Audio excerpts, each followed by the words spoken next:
The ayes have it, including ISCN1. Canadian varieties that start with the letter I.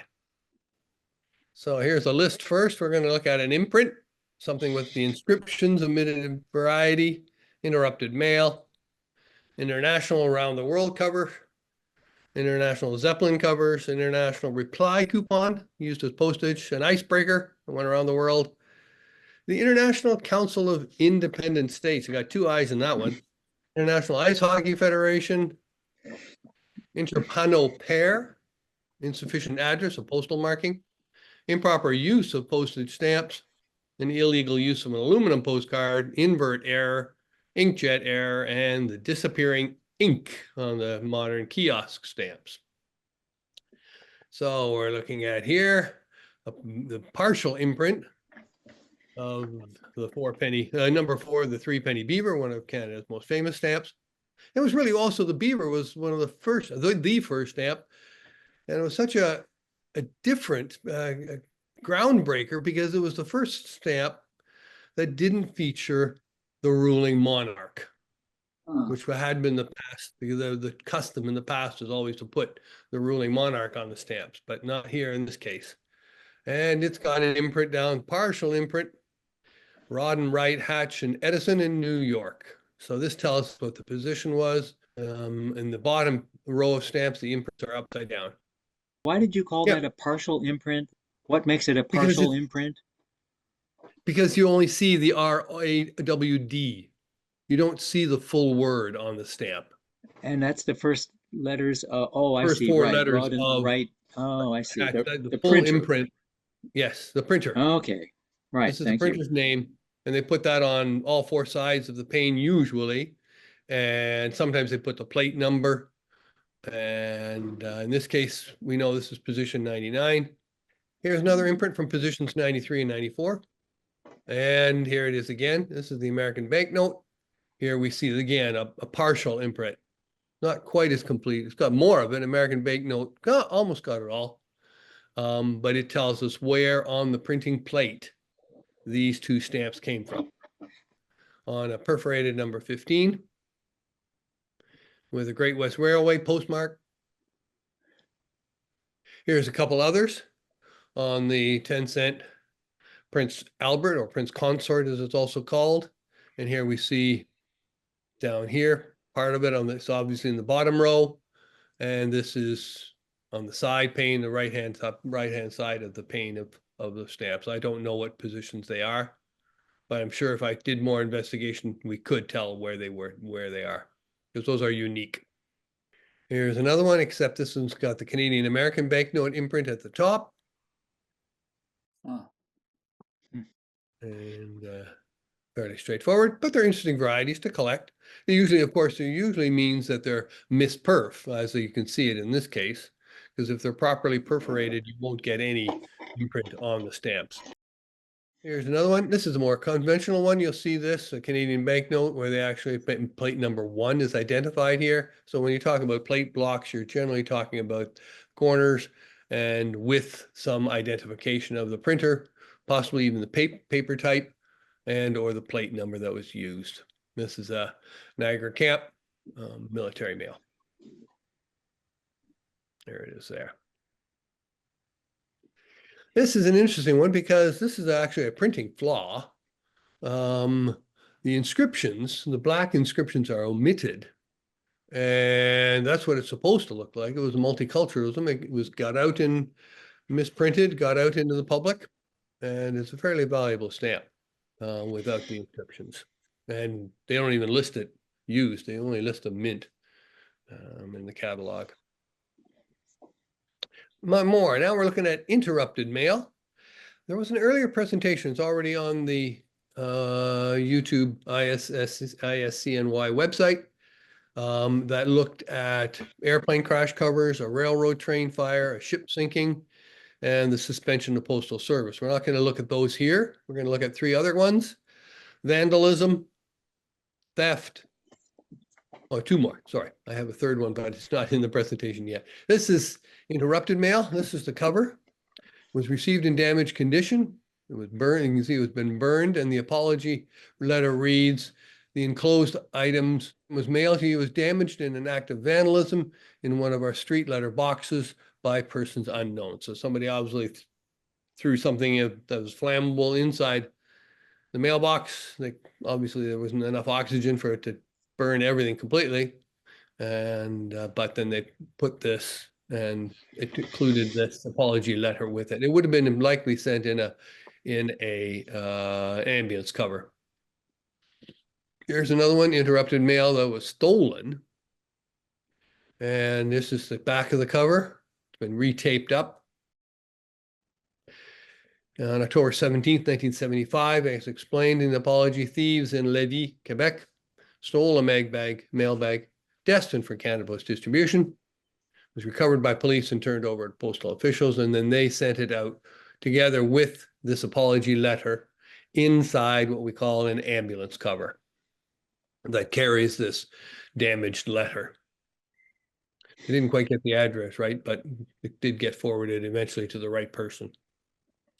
Now we're looking at Imperf covers. There's a lot of Imperf stamps, but I only collect Imperf that are used and not mint. So we're going to look at some number 4 with the major reentries. Number 5, the Beaver Imperf. Number 17, Albert Imperf. Now these weren't supposed to be Imperf. Look at them carefully. 45, that's a genuine Imperf pair. 77, this is another Imperf single, which has been faked. Watch out for those. This is an Imperf block, 10 cent on 15 cent. Oh, that's actually mint. And the Canadian author's partially Imperf block. We'll look at these ones more carefully.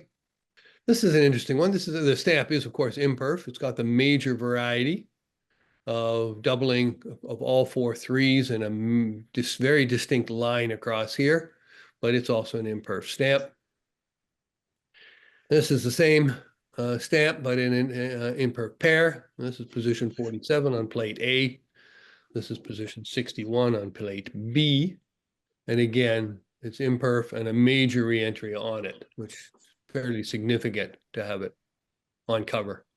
This has got doubling below there's also some doubling there, but only 2 of the corners, and there's a big doubling in the reentry. Well, this is all part of one reentry, but the reentry shows features in the oval, below the oval. Here's another 15. Now this issue was issued as perforated. And how can we have an Imperf stamp? So the question is it genuine? Yes, it's been trimmed very, very close, for sure. Did someone trim this before they mailed it? I can understand some of the stamps being Imperf that are trimmed after they're used, like loose singles, but on cover, it's very tough. But when we look into a little more research on it, here's a Quebec, 1865. Unitrade says there's only 2 blocks and 2 pairs of 15A known. Their singles have been seen, but the margins are nearly always a bit too close to prove that they are or were imperforate. As there are numerous jumbos around to make it look like imperforate, they all need certificates. So the question is then, is this the same color and printing order as those known to be imperforate? And is the Ottawa usage in 1865 consistent with the other known imperforates? Well, that needs a little more investigation, but it certainly, in my book, passes the smell test. You wouldn't generally trim this before you put it onto an envelope. Here is another one.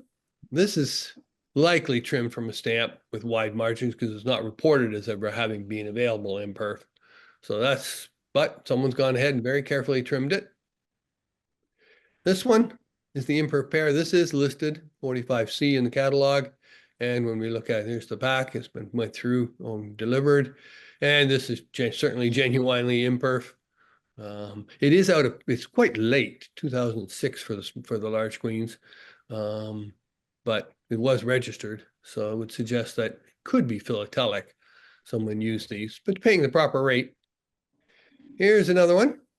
I found this one. It looks imperforate for sure. There are Imperf pairs listed in the Unitrade, what caught my eye was this little extra red mark down here. I will zoom in on it here.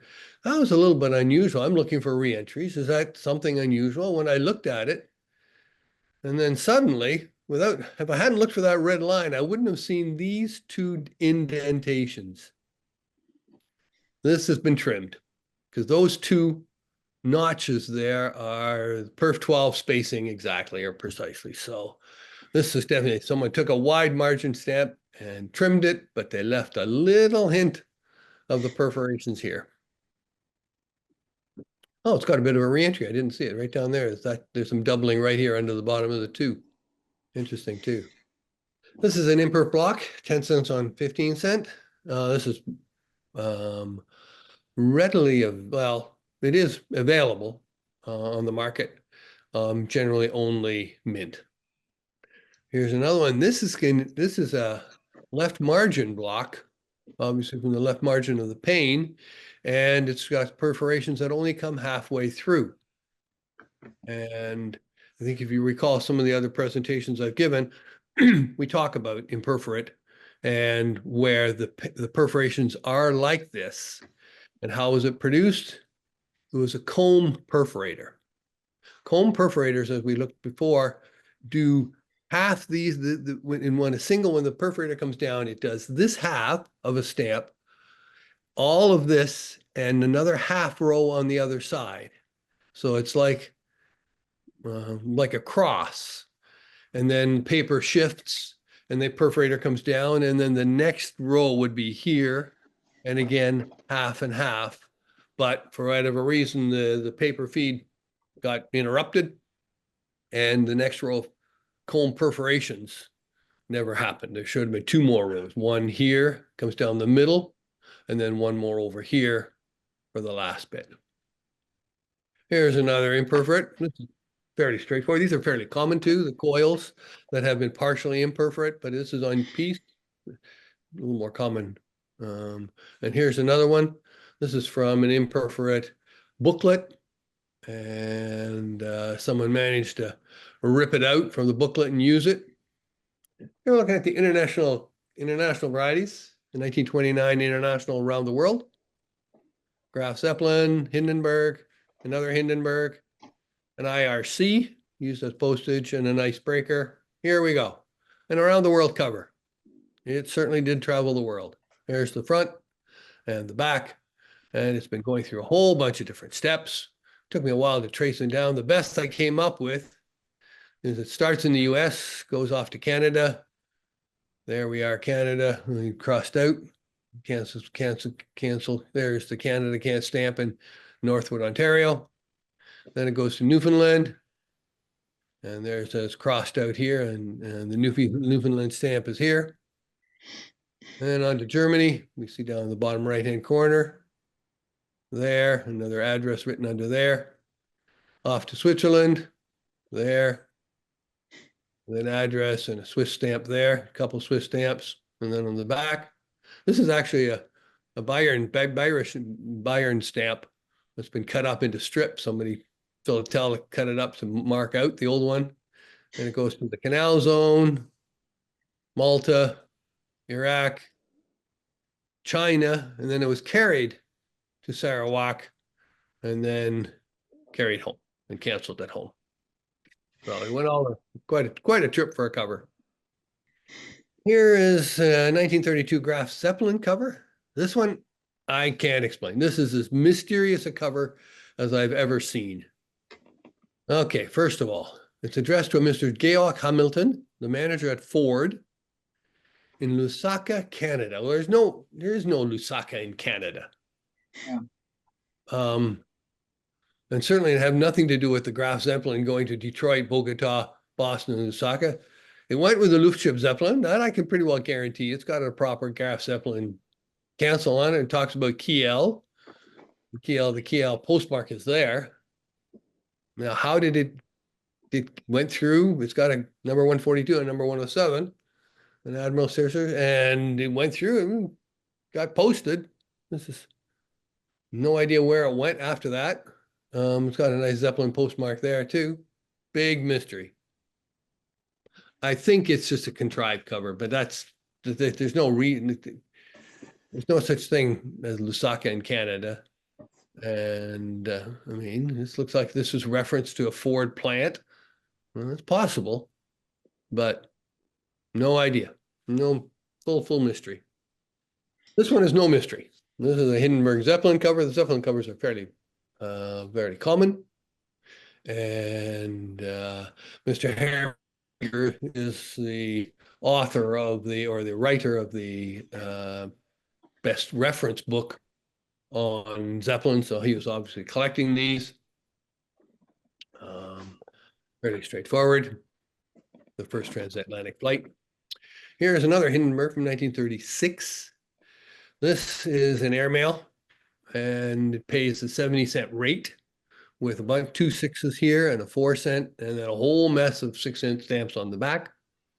And on the back, we have got the molting wing variety from position 14, and that's this red line, brownish red line that comes through. It's a plate flaw.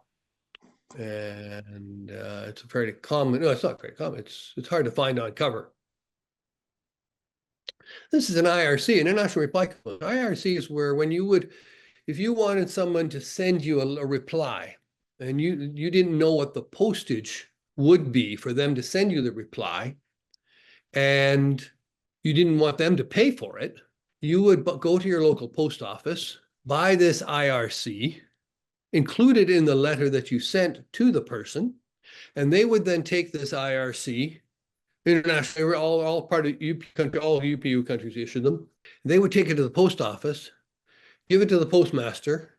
Then the postmaster was supposed to give you the proper postage stamps to mail this letter back to you, or mail his reply to you. And then the postmaster would hand this in to the UPU, and they would be reimbursed for the value of that postage. That's how they were used. And he sent Mr. Joe, we'll see who sent it, but it was addressed to Mr. Contos in Dundas. So this is his reply. And on the front of it, it's like this. He's the postmaster, instead of providing the stamps, he just glued this IRC back onto the letter. So back to Mr. Reply from Carlos Frank. So let's look at it here again. IRC bought by the sender, presumed to be Joe, canceled it in Dundas. Of course, the cancellation doesn't appear on this part because it was only on the IRC and not on the envelope yet. He included the IRC in his letter to Carlos Frank in Hungary. He went to the post office, exchanged it for postage, and then it was canceled. Hidvigardo in 1924 with a 10 timestamp. Interestingly, that in this, whereas Hidvigardo is a small right at the northern tip of Hungary, and this was just during the rapid inflationary period, and so they didn't have stamps, so it wouldn't have been practical to probably put the number of stamps on it that they would need in 1924 for that postage. Here's an icebreaker, the East Wind, a U.S. Coast Guard, built during the war to patrol Greenland. Greenland is very strategic in its role in the war. It is the first icebreaker to go around the world. It left from Boston through the Panama Canal over to New Zealand, and the main objective was probably to deliver supplies to the McMurdo Sound, and then through the Indian Ocean back through the Suez Canal and Boston. Total time is 6 months. Here it is here. Here are all the penguins in Antarctica looking at the icebreaker in McMurdo Sound. Here's the cover. It's just a commemorative cover. The label that was on here had with the person's names obviously come off, but they did that. It's philatelic for sure. Here's another international round the world cover. This is from a personal trip of mine. I started in Canada, went and got a Canadian stamp, international rate, and then I went to China and went to the post office there and asked for the international rate to mail this. So they canceled it for me, and then I took them off to Singapore. Same thing, Australia, and then back to Germany. They put the proper postage on, and I carry. This is all carried by me. Carried it to Spain, and had the proper postage put on. But it was in Spain that I mailed it back to Canada, so it did actually go one segment of this trip when it went through the mails. This is the International Council of Independent States. well, this is not really Canadian varieties, but it certainly begins with I. And this is their official first day cover from September 21st of 1988. ISIS, well, that has a new meaning now, but they actually have published a catalog. This is their catalog issue. So they have a 3.5 kroner, 5 1/4, 7 and 8 3/4 kroners. This is from the listing. These are the 4 stamps from their on the cover. This is a fantasy country, if you want to call it. Just a bunch of collectors who produce stamps, make them look pretty, and then they use them. And sometimes you see them with proper domestic stamps in addition to the fantasy stamps. There they are. That's close up. This ISIS was founded in 84. The International Council is an organization of governments of states not holding membership in the United Nations or any other organizations, and aims at being an equal body to the UN and to provide a forum for peaceful discussion and settlement of world problems. The declared objective is to act as the United Nations of the smaller countries of the fifth world. I don't know where the fifth world is, but it's an imaginary world. I guess it'd be a fantasy. There are some countries that are not members of the United Nations. Okay. For example, Somaliland. Okay. Well, this is within ISIS. These are some of the member states. These are all they have interesting names. This one's a republic. This one's a sultanate. Yeah, many of them have flags. This one's a kingdom, a protectorate, the Western Protectorate, a Khanate, the Bukhara, other countries, a tribal council, the Waititi, Techi. Here's the newer Hebrides. At first, I had to take a second glance at this. It is the newer, not the New Hebrides, which is an official country, but the newer ones. An empire, an earldom, and just a community of Golden Book. International Ice Hockey Federation, the Men's World Championships. First world champions were in 1920 Olympics. That was the Summer Olympics. They're holding hockey, and this is not field hockey. This is ice hockey. The Winnipeg Falcons won the gold, and here they are en route to Belgium for those Olympics. First championships independent of the Olympics were in 1930. There's the format. There's been a total of 87 world championships. Canada's won 28 gold. 2006, Sweden was the first nation to win both the World Championships and the Olympics in the same year. Canada had them when Canada hosted them in 2008. They issued 2 different booklets. One, just the covers, the Halifax cover and the Quebec City cover. The stamps inside were all the same, but the artwork inside them was slightly different. The Halifax had a blue artwork, and the Quebec City had a black monochromatic artwork. And the variety here is that these booklets, they have not been die cut. And I happen to get these at the local post office. I happened to be in the post office and looked down, and under the glass where they had their display, I said, hey, I'd like to buy that one. And I looked through the rest of it, and got a second one, and went to another post office and got another pair. They only list them as pairs in the catalog, not even booklets. And miscellaneous, an interpano pair. That's a new word for me. I just learned that. An insufficient address, we can pretty well guess what that looks like. Improper use of stamps, illegal use of an aluminum postcard, the Seaway invert, one of the famous Canadian ones, inkjet error for Remembrance Day, and the disappearing ink. So a few more eyes. This is an interpano pair. This came from, there were 2 panes of stamps, and in between the 2 panes, there was a gutter. And most of the times these panes were, of course, ripped and into 2 panes of 100, and the gutters were not kept. But in this case, the gutter was kept, and it's fairly special. There's only 3 covers with interpano pairs on them. Here's another one. This is a single adjacent to a gutter, but obviously it has the gutter beside it, but it's not a proper interpano gutter pair. Here's an insufficient address, show country of destination in English.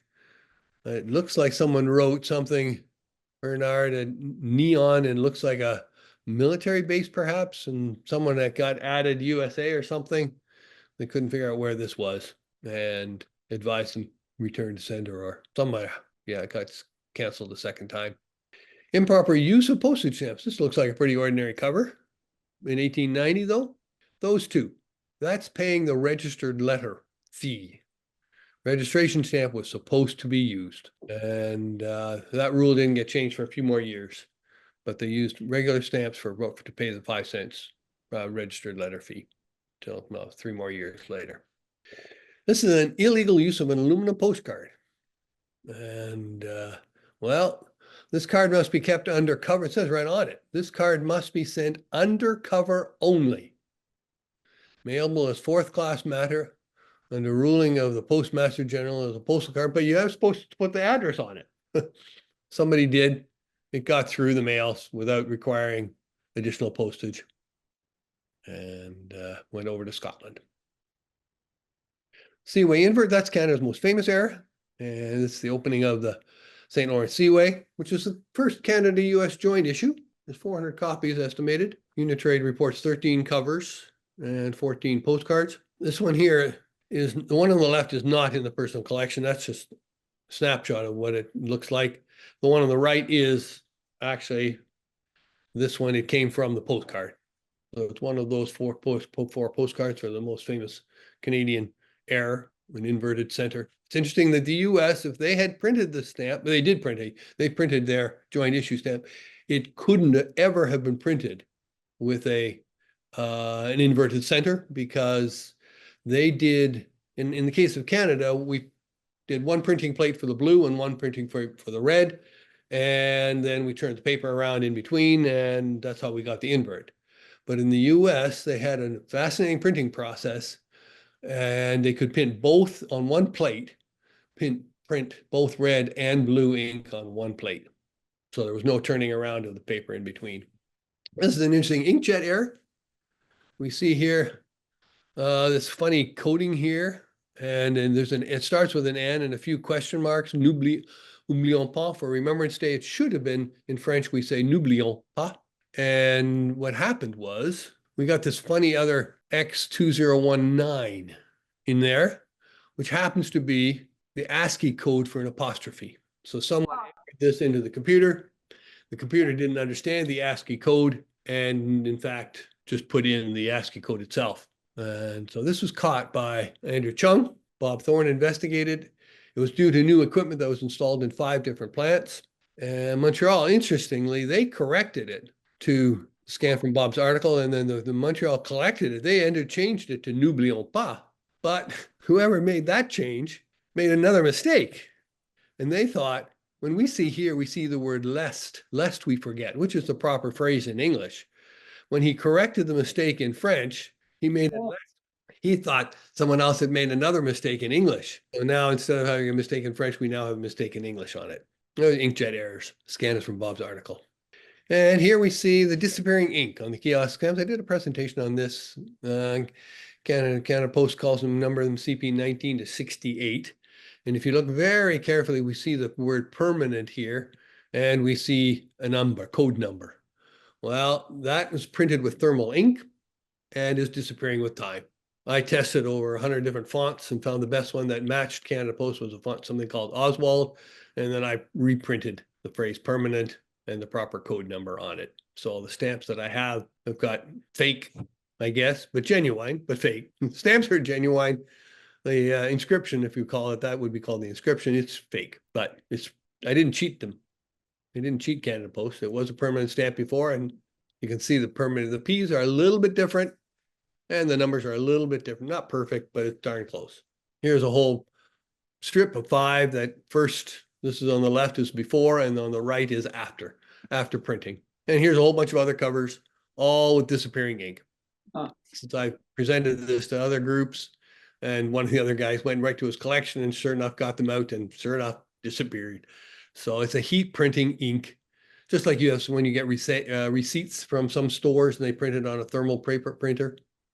And you know that a year later, well, if there was a guarantee, you haven't got it anymore because that receipt, the ink is gone. It is the advantage for the kiosks is that there's no ink to be replaced, no ink to charge up. It's a thermal process. You heat the roller, and the roller literally makes this, doesn't burn it, causes a chemical reaction on the paper, but then that paper reaction eventually reverts back, and you lose all your denominations. And it happened in Qatar too, where I was living at the time. That's it. Thanks. Do you have a presentation for every letter of the alphabet, Arnie? Not yet. Not yet.